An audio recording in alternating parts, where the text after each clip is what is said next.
Hi, everybody. I'm in the middle because I'm the moderator. My name is Dave Mathis. I'm with Lessons for Life. We've been on the program for well over a year, and we hope you've been following us. Today, I brought two real good friends with me. Over here. Oh,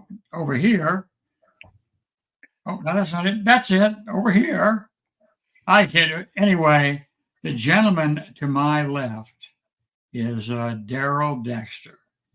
He is a co-host of Lessons for Life. He's waving at you right now. He is not only a good friend, he's my pastor. When I retired as a pastor, I came to his church, and I want to tell you, if you're looking for a church, that's the church to go to. It's the church to go to just to see me and my wife, because we go every single week. So welcome, Daryl Dexter, and you're going to help me with the gentleman we have on the other side. And he's a real good friend of yours. So tell us who we brought on this program. Well, it's great to be with you tonight, Dave, on Lessons for Life. And tonight we have a man who is a devoted follower of Christ. He's an investment guru and genius and estate planner. And he's my friend, and I've known him for more than 2 decades. And probably from the first time that we talked, we were just kindred spirits. We just hit it off, and he's been a great friend and a great resource person for our denomination, our church, Chris DeBacker. Let's have a hand for Chris DeBacker. Hi, Chris. Thank you. Boy, it's good to see you now. Tonight, we're going to be talking about a very important topic. We think it's one of the most important we've had on the show, wills and trust. Because I'll tell you, folks, we lack education on that. I've met so many people, recently a relative, who had no will or trust, and they're having a real hard time trying to figure out who gets what. So we're going to talk about everything from A to Z on this program, because our program, unlike many that are on, doesn't interview big stars. We interview real people who have a real mission, we talk about real topics. And so that's what Chris is going to talk about. And hey, Chris, it's good to have you. Dave, thank you so much. It's good to be with you tonight. I've been looking forward to sharing with you and with all of our listeners tonight. So it's just a real privilege. Chris, it's great to have you on. I know you well enough to know that you consider your job to be more of a calling to serve others in the financial realm. Can you just share briefly about what it is that you do?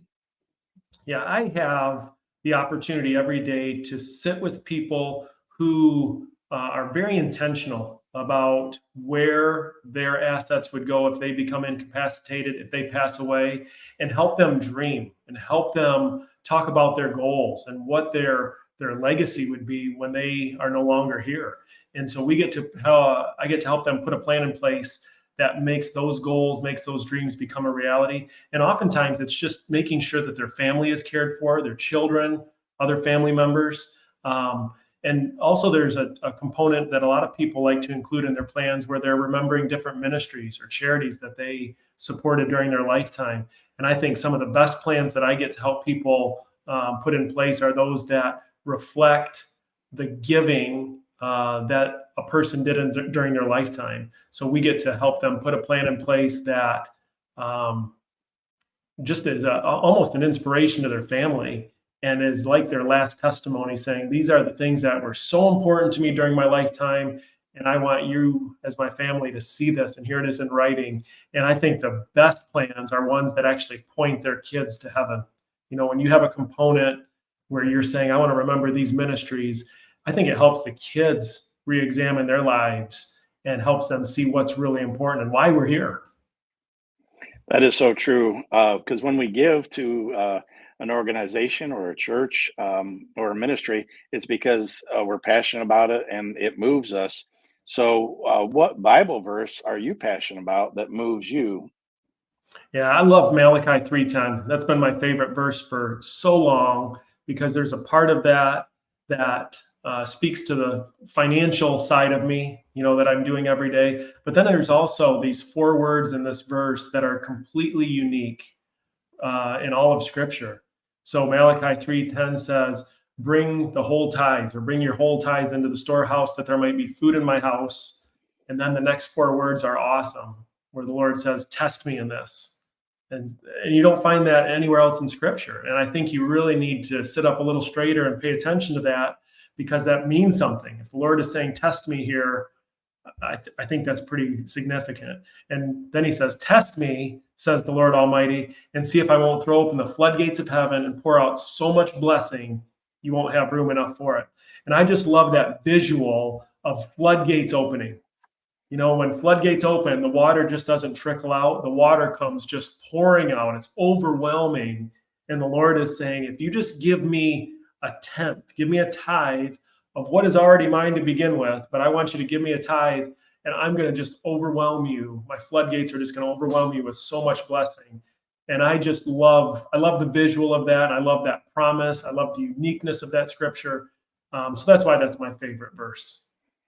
Well, that is a great rendering of Malachi 3:10, because it's really about faith and trust. And really, I love that the floodgates. That just how big is your God? I think we probably put limits too much on what God can do based on what we think on our standards and our limitations. But moving on to family, God has blessed you with all daughters. They're pretty amazing. Why don't you tell us a little bit about them? Yeah, I've got 4 daughters, all adults now. My youngest is 18, Darby.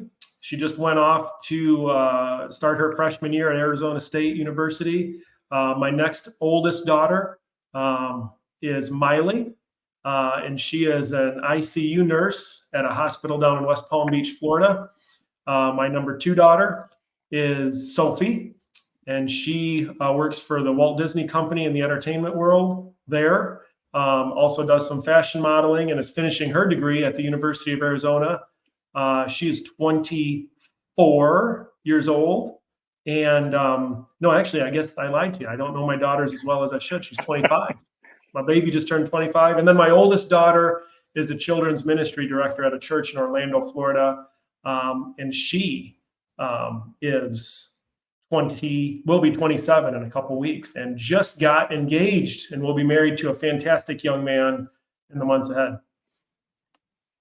Well, I've enjoyed this so far. You got a great family there, Chris, a great family.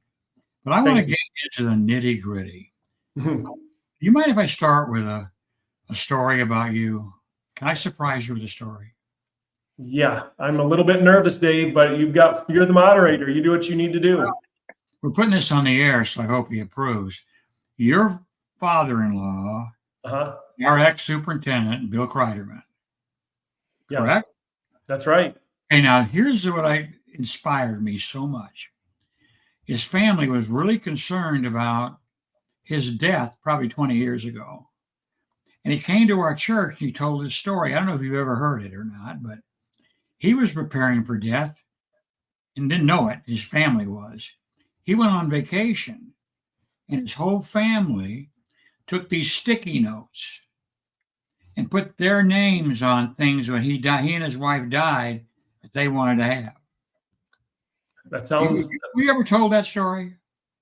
I've not heard that story, Dave. That's a good one. And I can tell you this, there's still some sticky notes on some items. I was just over to their house, and I can give testimony to your story that it is true. Now, that is a good segue into this question, because I've wondered about this a lot. I got a will and a trust from you guys. I think Daryl did the same thing. And so what I was wondering, and I worried about this a lot, that's why I got one. What would happen if I just decided that I didn't want something official and I died? Mm-hmm. What kind of problems would there be with me giving things to my family if I didn't leave any written notices?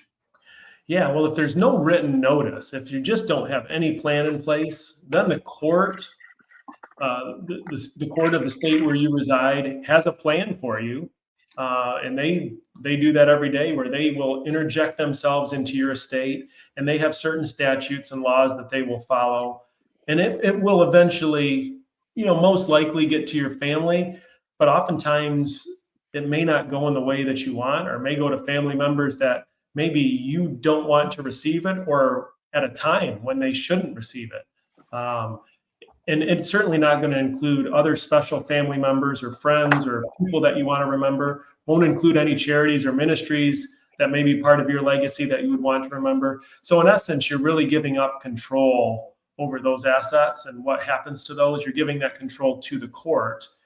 Can I And follow through here before you go to the next thing? yeah, These are things people are probably concerned about. Not every family is always, and this is what I've run across as a pastor, not as friendly as they should be.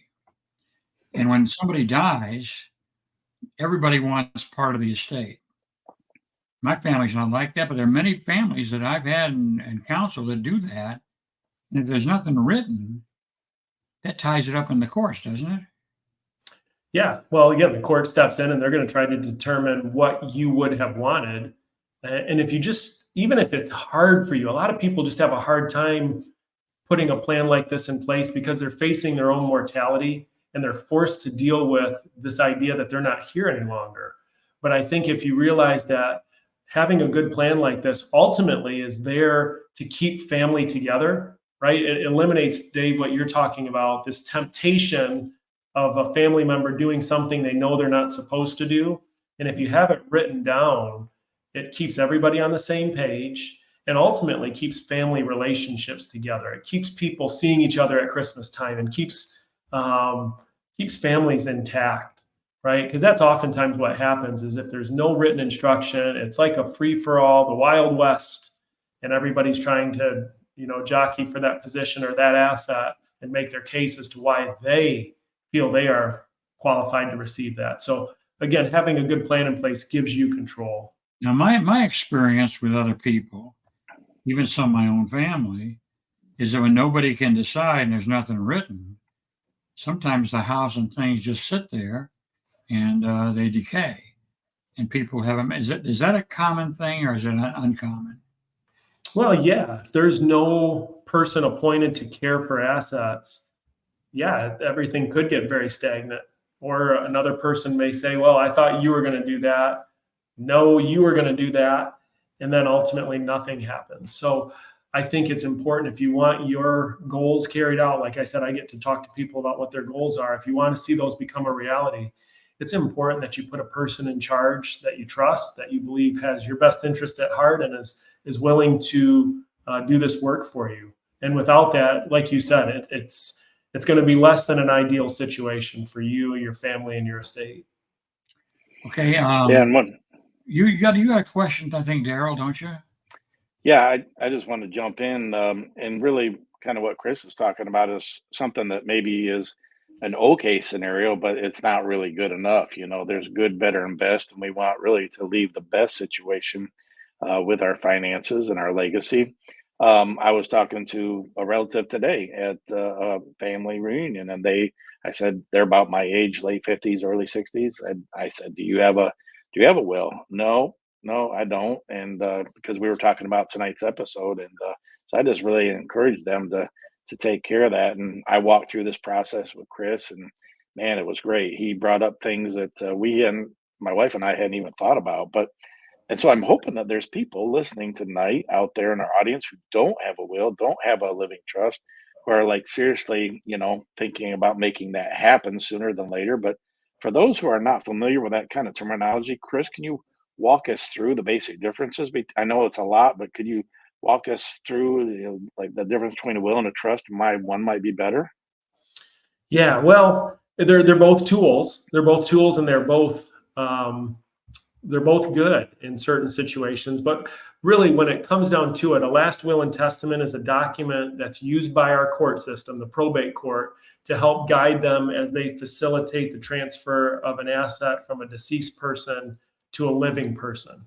So a person's will gives the court the instructions on how to do that. So it makes their job easier, therefore making the fees, the time that it takes, much less. Okay, so having a will is better than not having a will because it gives the court some direction. Having a trust in place, and what we're referring to here is a revocable living trust. There are so many types of trusts, but in this case, we're talking about a living trust. It allows the same type of provisions that a will would allow. If you have minor children, you have guardianship named, you can leave money to people in whatever way you want to do that. But the difference here is you're appointing a successor trustee. So when you pass away, you're now naming a person that you trust who can now pick up that trust document and follow all of those plans that you have laid out. And the glory of this, or the best part about it really, is they don't need to use the court. They don't need necessarily use an attorney to help them with the administration of this. So they can do it all on their own in a very private way and minimize the amount of time and the amount of cost that they would have to pay the court to do that same work. Wow.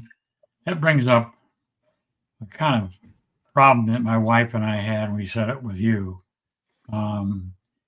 Getting it set up, a trust or whatever it might be, and figuring out how much is this going to cost. Many people are turned off from buying a will or a trust because they think it may be a lot of money, and it probably is. So could you, I know it, only you can talk about yourself, but can you give a price range of what the difference in cost between a will and a trust? Yeah, well, with us, I mean, we're very fortunate. I've got a relationship with an attorney, and our organization has a relationship and have had for a number of years with an attorney that discounts his rates by a quarter to a third of what he would normally charge. So out in the marketplace, just call your local attorney. A trust might be $2,000 to $3,000. We've got a relationship with an attorney who will do it for $600 to $700. Where wills might be $500 to $1,000. He will write wills. If you're a single person, it could be just over $100 up to $300, $400 potentially. So substantially discounted. And he does it in a way that makes you feel very comfortable. I think for some people, it's intimidating to talk to an attorney. And he does it in a way, and I come alongside and help in that effort and making it just be a very easy process, and hopefully remove any barriers that people might have or any misconceptions that they have about doing planning like this, and make it just something really easy and hopefully enjoyable. I just want to add something, at least to make sure everybody understands.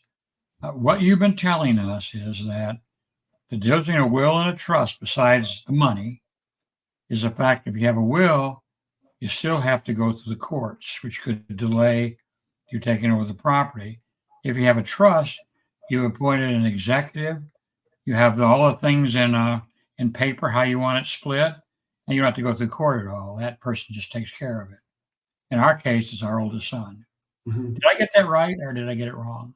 Yeah, you're largely right. And really what you need to have, though, and it sounds very basic, but in order to have a trust, in order to make that really work, there needs to be somebody in your life that you trust who can do this work without having accountability to the court or to an attorney or to another person, because this person is doing this all on their own, following this contractual agreement, this trust document. So they can't vary much, but there's still this level of, I'm doing this all on my own, so I better be able to do it right, and I better have a person I trust. And in some cases, families don't have that person, and then the court really is the right solution there, because they are going to be very impartial, and they're going to make sure that the work gets done that you want to have done, and it all gets done properly. Sometimes we look at our own families. If we're very unique and have a family that all gets along, nobody's greedy, they want the person, not the property. And every family, not every family, a lot of families have people in their family that if they pass away, want to fight everything. They want the property and the material things. You have to look at that, don't you, Chris? Oh yeah. And that's really why you do this. You want to preserve those relationships. And that's part of being a good steward, right? The Lord's called us to be good stewards of everything he's entrusted us with. And certainly relationships are a huge part of that. And I think doing this kind of planning keeps those relationships intact. Now, I have a trust. Mm-hmm. I just have a question. I think you can answer this. In fact, you already did. We made our trust before our third son, Peter, was born. And we want to make sure that he's considered as 1/3 of everything. So we called you up, and you can answer this question. I'll tell you what we asked, and you tell us how you answered it.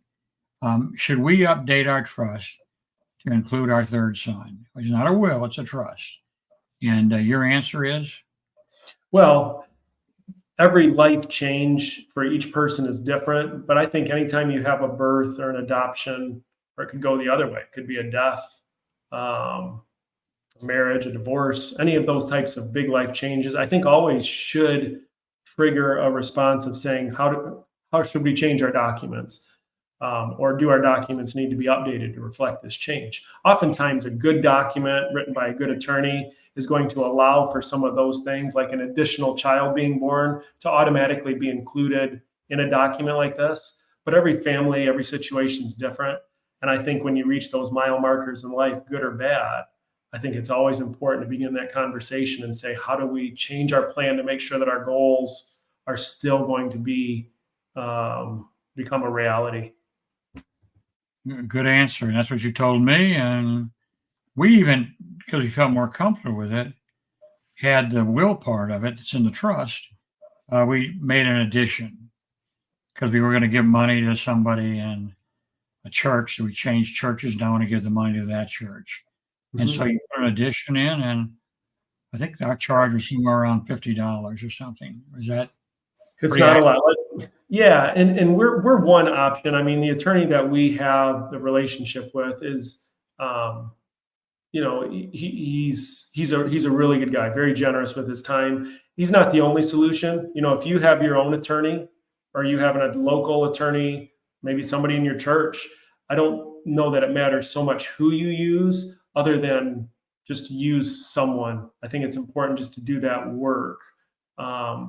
It's so easy for us to procrastinate. We're so busy, again, doing all the urgent things in life that we rarely spend the time needed doing the important things. So the bottom line is, whether you use our firm or not, just take action and do that. And I think you'll feel this weight lifted off of your chest, lifted off of your shoulders that you didn't even realize you had, once you have a plan like this in place. Chris, I was just thinking about, I knew a guy who ran a Christian campground, and they were praying for a tractor or a snowplow or something. I don't remember what it was. And somebody passed away, and they just had a passion for this campground, and they were included in their, trust. And so all of a sudden this tractor showed up. Can you think of other stories where, I just loved how you talked about, being able to designate money to things that you're passionate about and carry on your legacy after you're gone? Can you think of any? I don't know if you're at liberty to share any details, but have you come across those stories, and what kind of joy does that bring you? Oh, it's awesome. I can think of a story of a woman who, decades before she passed, put a plan in place to leave her home to her church. Okay, decades before she passed. When she passed away, her church was going through a project where they needed to upgrade their facilities to include some handicap accessible features, and the church didn't have the money for those features. Her home, the value of her home, provided almost to the dollar the amount that the church was short for that project, and it kept the church going. And it's amazing to see that God put it on her heart to remember the church decades before there was even an issue at the church, and to see how that gift impacted, and it still is impacting that church today, is absolutely, it's a God thing. It's remarkable. And there are countless stories like that, where I think if you're just obedient to what the Lord's calling you to do, you might not see it now, and we might not even see it this side of heaven, but great things are going to happen. It's kind of like the fish and the loaves. The Lord is going to do great things when you're obedient in a scale that you can't even begin to imagine. Hey, we're getting down near the end. I don't want anybody to leave yet to find us out. We are not here to promote Chris DeBacker handling your trust or your will. You may live in a totally different place, even though this foundation is all over the United States. We just encourage you to talk to your own lawyer, your own person. But Chris is the vice president, and he's very open. And we're going to ask Chris to share just briefly, if anybody after watching this program has any more questions to ask, how would I get a hold of Chris DeBacker? And you're the one to answer that, Chris. I can do that. The best way is really just to call. And I know we can email and text, but I love having conversations. I think there's so much that can be done if we just have a phone conversation. And you can reach me at a toll-free number, 800-325-8975. Or you can go to our website, and there's a number of fantastic resources there, in addition to a way to contact me and other people in our organization, www.fmfinancial.org. And I would love to have a conversation, very low pressure, non-threatening. I don't work, and this gets a little beyond what you asked, Dave, but I don't work on commissions or fees. I'm a salaried employee, so it allows me to have conversations with anybody about anything without you having to worry about you being on the clock. And I'm just going to give you as objective advice, opinions, recommendations as I can possibly give you. So I welcome conversations like that any day. Okay, Daryl, I'm going to set you up for the last statement we have, and I'll let Chris, if he wants to, agree with you or disagree. What is the main message of Lessons for Life tonight? Take it away, Daryl. Well, I think, just being a good steward of what God's blessed us with. And I would defer to Chris on that. I think he kind of has summed it up well tonight. Yeah, I agree, Dave. No matter where we're at in life, whether we have a little, whether we have a lot, whether we're just getting started or we're well into our retirement years, we can all be good stewards all along the way. And I think it's important that we work with people who believe that same way, who can help you be the very best you can be with what the Lord has given you. Okay, folks, I want to add one thing here before we close tonight.